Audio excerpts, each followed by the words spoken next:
Welcome back to Cord Cutting Today, where we break down some of the biggest stories happening in the world of cord cutting, including today, Amazon's investing to save Bally Sports, the regional sports network. There's some big catches with this, but Amazon's proposal that will take the streaming rights over to Amazon, where you can watch Major League Baseball, NBA, and NHL games there.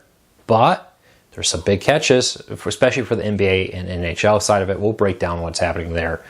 Cable TV companies are telling the FTC that allowing easier ways to cancel would just be too expensive and too hard to do. FTC wants to have a click to cancel rule, basically saying if you make it easy to sign up, you have to make it easy to cancel. Of course, cable TV companies don't like that. And Sling TV Free Stream is adding a DVR, one of the first free streaming services to add DVR support. We have these stories and a whole lot more coming up here in a minute. First though, if you're new here, check out the first pinned comment in the show notes down below. I'll put a link to each story I talk about there so you can read them for yourself and come up with your own opinion. I'd love to hear from you. If you're new here, do me a big favor, hit that subscribe button, hit that thumbs up, let YouTube know you enjoy what we do here so YouTube recommends our videos to more people, helping us grow, hopefully helping you break free from the high costs of cable television. With that said, let's dive into it. Yesterday, very early in the morning, Bally Sports announced a deal it had reached with some creditors and Sinclair and others that would allow Amazon to invest in Bally Sports and get rights for all the streaming. So the direct-to-consumer streaming service right now, Bally Sports Plus, where you pay a monthly fee to get streaming rights for a bunch of NBA, NHL, and MLB games, would now be streamed by Amazon. This is pending a judge approval, but there's a big catch here. And that is that part of this is Bally Sports wants to terminate its new contract with Major League Baseball or with the NBA and NHL and go back to the original contract. And this is an effort for Bally Sports not to just go through this current season, because those two contracts would have ended at the end of the current NBA and NHL contracts. There was also a proposed deal for the Major League Baseball that saw its TV rights returned back to the MLB teams at the end of the next 2024 season. That is also probably not going to happen. Now, Bally Sports says, hey, this contract's not, the new ones aren't even in place. They're not official yet, so we want to terminate them. NBA teams are probably going to be upset because they already went out and struck new deals with some over-the-air television companies and even aired some games already on over-the-air television. That new contract allowed them to air 10 games on free over-the-air television and local TV stations in the markets. Now with this, Bally Sports says, hey, we want to terminate that. So I suspect that NBA and NHL may not be too happy with this new contract. We'll have to see what Major League Baseball. None of this set in stone. The judge has to approve it. We'll have to see which way the judge goes. Would he approve this? Is he not going to approve it? It would, in fact, be a lifeline for Bally Sports. They're also getting over $400 million from Sinclair, and Sinclair would continue to manage the channels. And in exchange, they hope that they will be able to continue to operate past the 2024 Major League Baseball season, which many had reported would probably be the final one. The last big deal here is they have a Bally Sports naming package with this. Now, under this agreement, Diamond Sports Group, the owner of Bally Sports, will continue to use that name, or could continue to use that name through the end of the 2024 season of the Major League Baseball. But after that, they would need to get a new name, though they could do that earlier, get new naming rights. We'll see what happens. But a lot of moving pieces here. This is really going to come down to the judge. Is the judge going to look at the NBA, MLB, and NHL and say, yep, we're going to go back to these contracts, or not? All right, next story up. The FTC, as we reported earlier this week, is pushing for a new TV contract, or a new contract on TV companies and others, changing subjects here, that would force cable TV companies, GEMs and others, to make it as easy to cancel your service as it was to sign up. It's often being referred to as the click to cancel rule, which will allow cable TV subscribers to go online and cancel gym memberships and others. Well, the National Association that represents many cable TV companies, NCTA, they represent a lot of cable TV companies out there, has come out and said it's just too hard to do this, too expensive. They don't want to do this. We'll see what the FTC does. This public hearing happened this week where the representatives of the cable TV companies came out and said, hey, it's just too difficult to have to allow people to cancel the same way they sign up.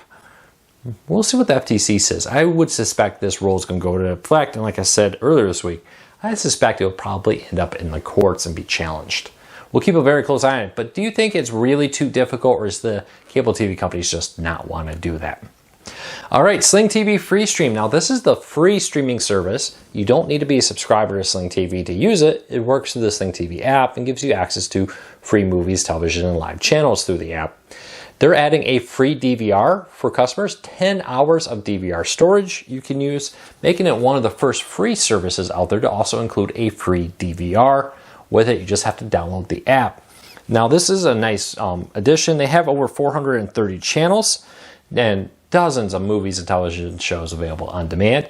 Now you'll be able to record these live channels without needing to be a paid Sling TV customer to do so. 10 hours isn't much, but it's pretty nice if you see something coming up and you want to watch it later. You can set up a recording, go out to dinner, and not have to worry about making it back for some type of event or other things streaming on one of those channels. If you live in a Sinclair-owned Fox market, good news for you, depending on how you view it. Sinclair and Fox have reached a renewal deal for Fox affiliates in 41 markets. Sinclair will continue to offer Fox programming on its channels. If this deal hadn't gone through, all those Fox channels would have become independent affiliates. Now, though, they are going to continue to broadcast Fox programming during prime time, and of course, they'll be able to program their daytime and other content through it. But all Sinclair-owned Fox stations have had their contracts renewed. If you have a Fire TV, you may have noticed there's a new feature. Amazon's launching an AI-generated artwork with the help of Alexa. You'll be able to use the Titan image generator on the Fire TV Stick 4K Max, the second generation, or the Fire TV Omni QLED, their high-end Fire TV